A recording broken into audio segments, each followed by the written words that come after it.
Bonjour, alors aujourd'hui on va apprendre à coudre et broder un masque barrière en tissu pour enfants.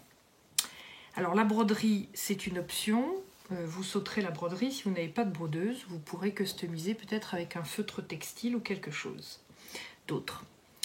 L'idée c'est de respecter les recommandations AFNOR que vous trouverez partout, spec 76001.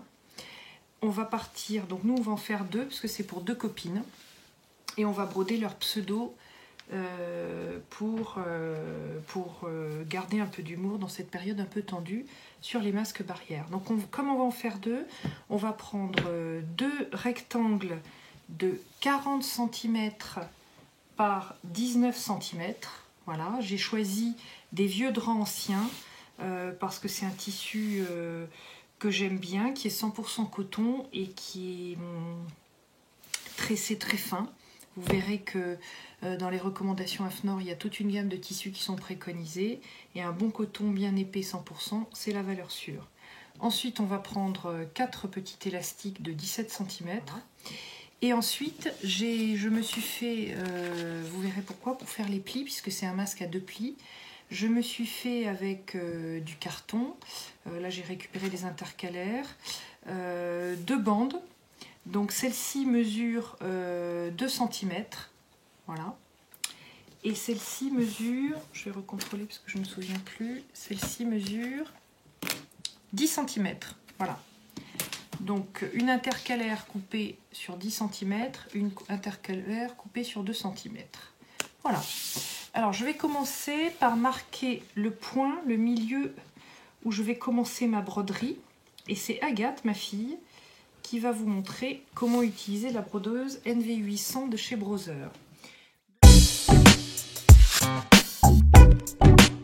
Je vais prendre mon cadre à broder, qui est fourni avec ma brodeuse. Je vais prendre un stabilisateur que je vais découper et tendre sur mon cadre à broder.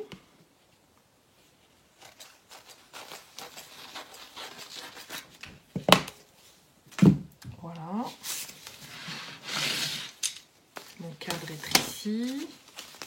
Je mets mon stabilisateur. Agathe s'impatiente parce qu'elle a envie de bricoler sur la machine. Elle a bien raison. Je donc pose ainsi mon cadre de façon à tendre bien mon stabilisateur. Voilà, je tire bien. J'ai une petite vis ici pour visser tranquillement. Voilà, pour bien tendre, je vérifie que ça fait bien le tam-tam. Je peux resserrer un peu si je trouve comme là que c'est pas assez serré. Voilà, hop, hop. C'est très important cette étape parce que si mon tambour n'est pas bien tendu, je ne pourrai pas avoir une belle broderie.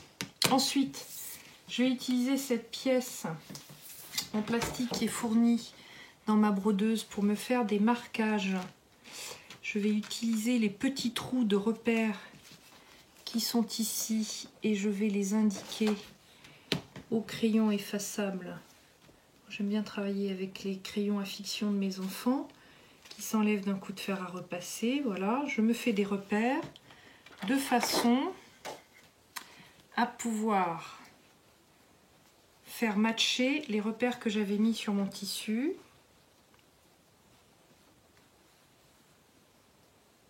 Voilà, comme ça. Je fais coïncider le repère du milieu avec le repère que j'avais mis sur mon tissu. Et ainsi, je vais pouvoir étendre mon tissu et ma broderie va être ici. Je veux qu'elle soit centralisée ici. On va voir comment visualiser ça sur ma brodeuse. Ensuite, j'épingle. Là aussi, c'est une opération importante pour bien fixer mon tissu sur mon cadre de broderie. On se retrouve à la brodeuse et cette fois-ci, c'est ma fille Agathe qui prend la main. Alors, on a installé notre cadre à broder et on va maintenant paramétrer la broderie. Allons-y.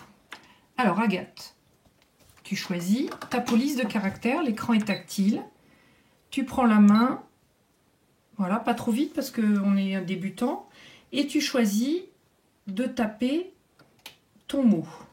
Alors c'est le pseudo d'une petite copine.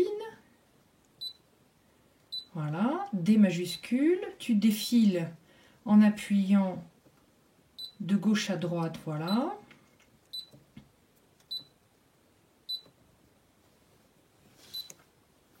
Voilà.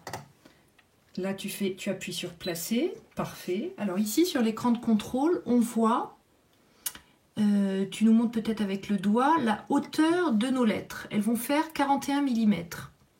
Ici. D'accord? Donc, tu vas les réduire peut-être parce qu'on avait dit qu'on voulait qu'elles fassent 20 mm de haut. C'est ça, Agathe? Voilà. Donc, tu appuies sur cette touche qui va réduire automatiquement autant de fois que tu appuies. Et on voit que ça défile. Pour avoir 20 mm, et la largeur va automatiquement s'adapter. Maintenant, ben, on est prêt pour broder. Qu'est-ce que tu en penses, Agathe? Oui, c'est bon. Donc tu appuies, voilà, hop. Ça va nous calculer exactement notre temps de broderie qui est de 1 minute. D'accord, super. Donc maintenant, qu'est-ce qu'on fait? Tu appuies sur la petite touche, voilà, parfait, vas-y. Souhaitez-vous abaisser le pied de biche automatiquement? Ok. Voilà, notre pied de biche s'abaisse. Je t'ai pas su. Hop, on relève. Notre bouton vert de broderie, pardon, se met bien vert. Et on va pouvoir lancer la broderie. Mais il faut d'abord tenir ce petit fil-là tendu au démarrage. Vas-y, Agathe.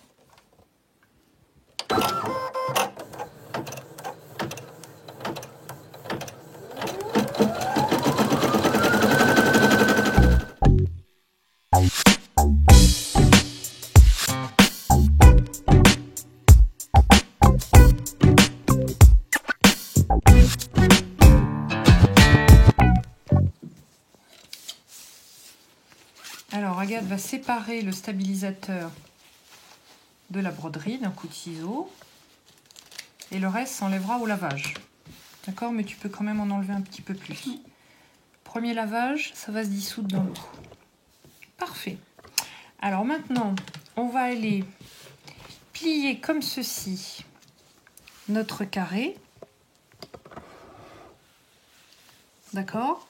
Et on va les coudre à 1 cm de marge de couture. Ici, on va s'arrêter pour laisser une ouverture là. On va reprendre la couture ici, ici, ici. Voilà, là on aura notre première couture et on va pouvoir retourner pour pouvoir après faire les plis au fer de notre masque. On se retrouve à la machine à coudre.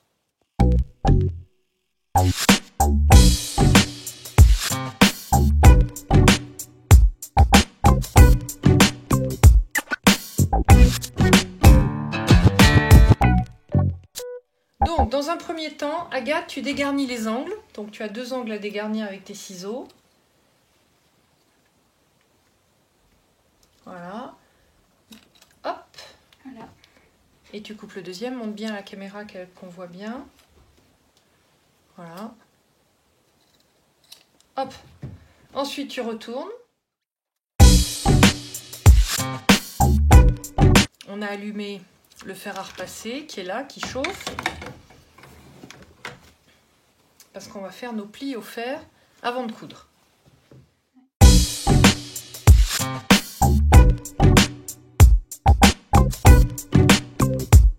Alors, tu vas maintenant, Agathe, faire les plis, puisque c'est un masque de plis. Tu vas t'aider des 2 gabarits en carton qu'on a découpés. Allez, premier pli. Donc, tu poses bien le carton bord à bord comme ça. Vas-y. Tu rabats le tissu. Tac, un coup de fer. Là, on est en train de faire le premier pli. Parfait. N'hésite pas à passer 2 fois le coup de fer pour que le pli soit bien marqué. Le tissu est assez épais. Voilà. Ensuite, tu prends ton deuxième gabarit de 2 cm de large. Hop, tu le mets bord à bord comme ça. Pas trop vite pour qu'on puisse voir. Voilà, exactement. Tu rabats. Impeccable. Et tu repasses. Vas-y. Et là, tu viens de terminer ton premier pli. Repasse bien pour que ça marque bien la pliure. Bravo. Tu fais la même chose en haut. Voilà.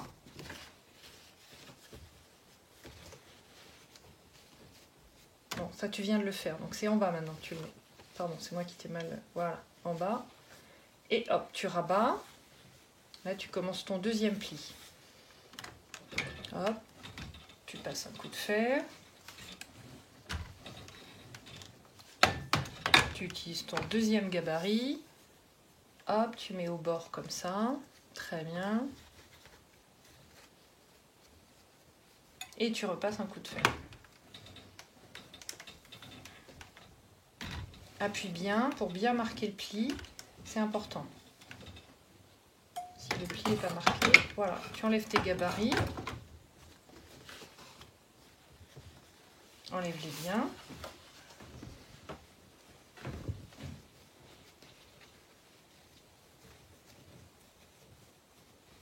Et voilà. Et voilà, on a nos plis. Alors, je vais t'aider pour mettre les pinces. Laisse-moi la place, s'il te plaît. Merci beaucoup. Parfait, belle opération pli. Donc, voilà. Ici, on a bien notre petit dobby au milieu. Et on a bien ici, on va donner un bon coup de fer pour que le temps de la couture, on a presque fini notre masque là. Voilà. Je mets 2 pinces, Agathe, tu vois, sur les côtés. Je préfère travailler avec des pinces qu'avec des aiguilles quand je suis avec des enfants. Oui. Voilà. Deuxième pince. On vérifie que c'est bien pris là et là.